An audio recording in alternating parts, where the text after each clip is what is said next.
Do you know someone that is struggling with their faith?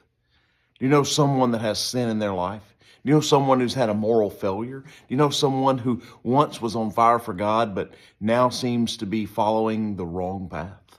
Paul gives us a biblical response to these situations in Galatians chapter 6 and verse 1.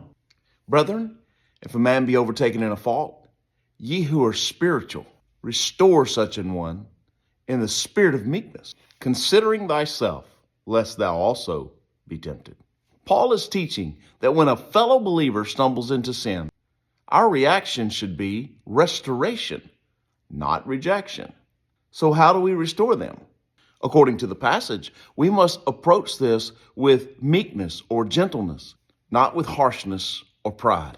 The next thing Paul points out is that spiritual maturity must be used in these situations. He says, ye who are spiritual should restore them.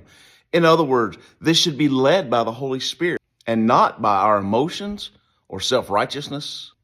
Paul also says that it should be approached with caution. He tells us to consider ourselves lest we also be tempted, signifying that we must remember that we too are vulnerable to sin and we need God's strength and grace. So if you know someone who has fallen into sin, instead of judging or gossiping, pray for them and reach out to them with a heart of restoration, because that's the biblical way.